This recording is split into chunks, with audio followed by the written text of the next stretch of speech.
A escala de Kardashev é uma lente para imaginar o futuro da inteligência no universo, um instrumento que nos permite medir o potencial de uma civilização pelo controle que ela exerce sobre a energia. Criada pelo astrofísico Nikolai Kardashev na década de 1960, essa escala não mede tecnologia, cultura ou moralidade, mas sim o quão capaz uma civilização é de transformar energia em progresso. O conceito é simples, mas profundo. Quanto mais energia uma sociedade consegue coletar, armazenar e utilizar, maior é seu poder de moldar o mundo à sua volta e explorar o cosmos. No primeiro nível, chamado Tipo Yin, uma civilização domina toda a energia disponível em seu próprio planeta. Isso significa aproveitar completamente a luz do Sol que atinge a superfície, controlar ventos, marés e rios, e extrair recursos geotérmicos e químicos sem desperdiçar nada. Não se trata apenas de gerar eletricidade, é gerenciar a energia de forma inteligente, integrando tecnologia, infraestrutura e sociedade em harmonia com os ciclos naturais do planeta.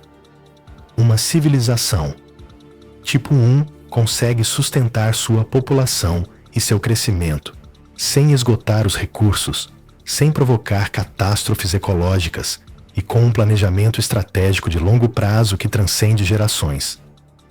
O salto para o Tipo 2 é ainda mais audacioso.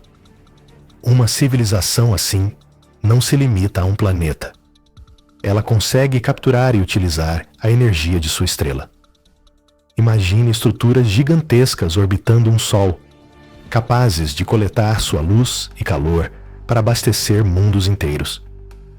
O Tipo 2 teria controle sobre sistemas solares inteiros, podendo mover planetas, gerar energia em escalas astronômicas e criar ambientes artificiais com recursos que superam em muito qualquer limite terrestre. É um nível de domínio energético que desafia a imaginação, mas que teoricamente poderia tornar civilizações praticamente imortais do ponto de vista de energia. Qualquer estrela de sua esfera de influência poderia ser utilizada para sustentar seu desenvolvimento por bilhões de anos. E então existe o Tipo 3, a civilização galáctica. Este nível de poder energético é quase inimaginável. Controlar a energia de bilhões de estrelas em uma galáxia inteira. Nesse estágio, as civilizações não seriam mais limitadas por planetas ou sistemas solares, mas pelo próprio tecido do universo. Poderiam manipular buracos negros, aproveitar matéria escura, explorar supernovas e praticamente remodelar a estrutura da galáxia. A escala de Kardashev, nesse ponto, nos força a pensar além do humano, nos fazendo imaginar seres capazes de realizar feitos que hoje parecem magia, mas que, segundo a física, são apenas energia em movimento e controle estratégico. O fascinante da escala de Kardashev é que ela não é apenas teórica. Ela nos desafia a projetar a humanidade no tempo e no espaço. Ela nos faz perguntar: como podemos, coletivamente, aumentar nosso controle sobre a energia sem destruir o planeta que chamamos de lar? Como podemos transformar o nosso conhecimento científico em poder real, sustentável e seguro?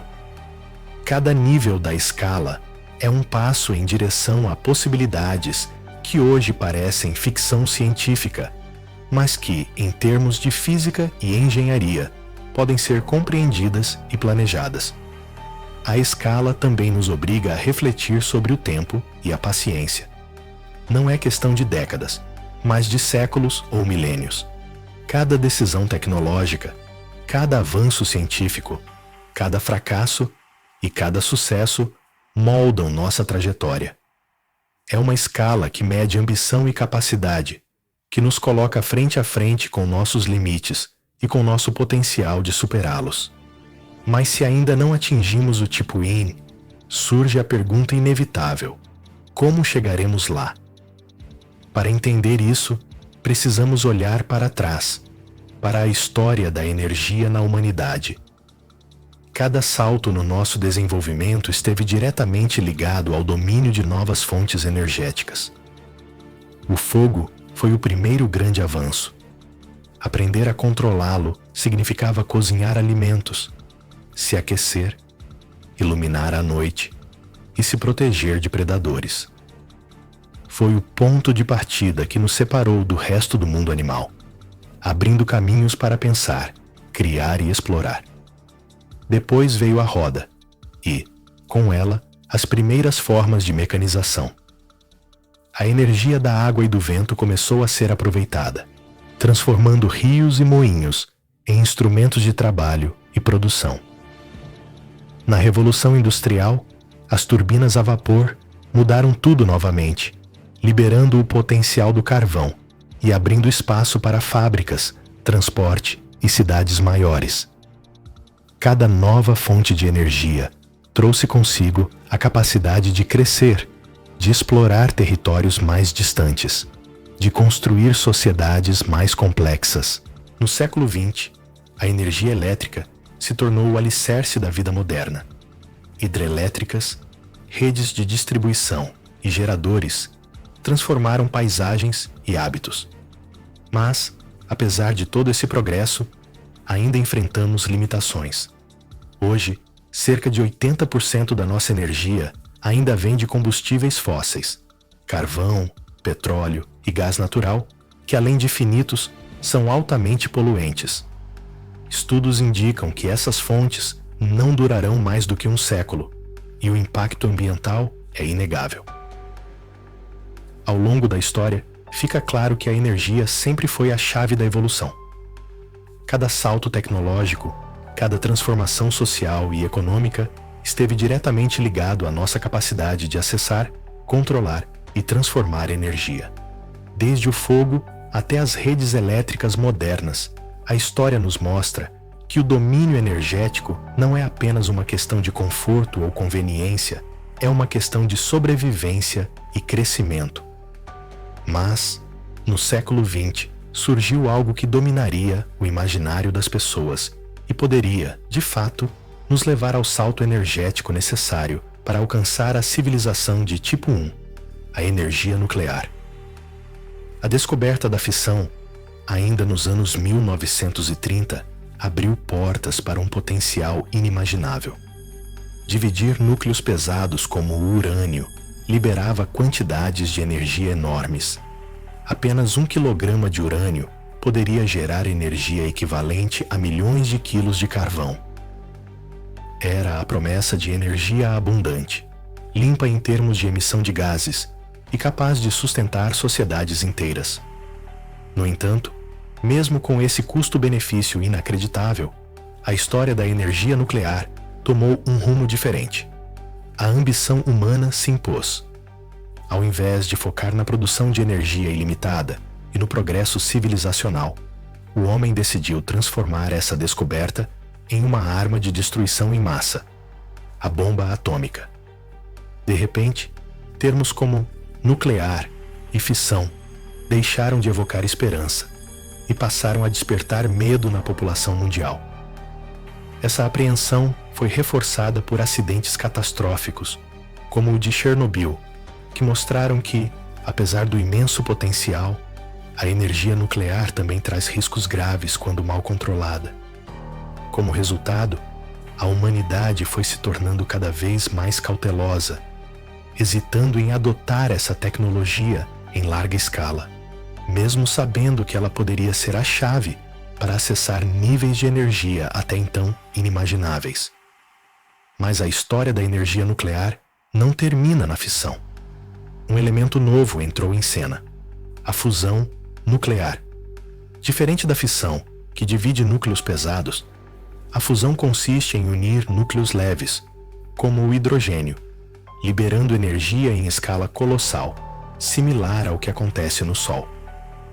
A ideia começou a ser estudada seriamente no início do século XX, quando cientistas perceberam que, em teoria, unir núcleos leves poderia ser mais eficiente e, conceitualmente, mais simples do que dividir núcleos pesados, pois o combustível necessário é abundante e os resíduos são mínimos. No entanto, transformar essa teoria em prática provou ser um enorme desafio. Para que a fusão ocorra, é necessário criar um plasma extremamente quente, dezenas de milhões de graus, e mantê-lo estável tempo suficiente para liberar energia. Controlar esse plasma, que tende a escapar e esfriar rapidamente, se tornou o principal obstáculo. Durante décadas, laboratórios ao redor do mundo buscaram soluções. Campos magnéticos superpotentes, reatores experimentais, lasers e confinamento por inércia foram testados para conter o plasma e manter a reação. Apesar das dificuldades, os avanços têm sido constantes.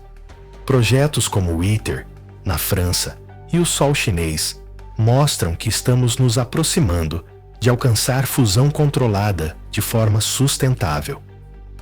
E é justamente por essas características que a fusão nuclear surge como a candidata mais promissora para impulsionar a humanidade: combustível abundante, energia quase ilimitada e impactos ambientais mínimos.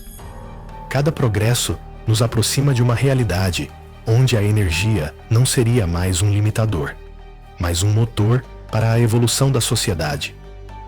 O futuro promissor da fusão nuclear se desenha cada vez mais claro. Missões à Lua, explorando trítio e outros elementos como o hélio-3, altamente abundantes, apontam para uma nova era de energia quase ilimitada. Os estudos e experimentos se tornam cada vez maiores, e a corrida pela fusão nuclear tem o potencial de colocar a humanidade em um patamar energético que nunca imaginou. Esse salto será necessário, porque as inteligências artificiais assumirão um papel central em todas as áreas: medicina, agricultura, astrofísica e muito mais. O consumo energético dessas máquinas não é trivial, é imenso. Podemos imaginar nosso progresso como um foguete pronto para nos levar a novos horizontes. Já construímos a estrutura, mas ainda precisamos da energia que fará esse foguete acelerar. A fusão nuclear surge como a força propulsora capaz de concretizar esse salto. O tic-tac da nova Guerra Fria, a corrida espacial moderna e a disputa por terras raras não são apenas conflitos. São o ritmo de uma humanidade determinada a evoluir, a dominar e a controlar a energia do futuro. Com a fusão nuclear, abrimos o caminho para finalmente alcançar a civilização de tipo 1.1, transformando o planeta em uma fonte de energia totalmente aproveitada, sustentável e infinita, e dando início a uma nova era de progresso sem precedentes, claro. Isso se não nos destruímos antes por causa do ego de velhos diplomatas, né? Meu muito obrigado pela atenção e até o próximo vídeo.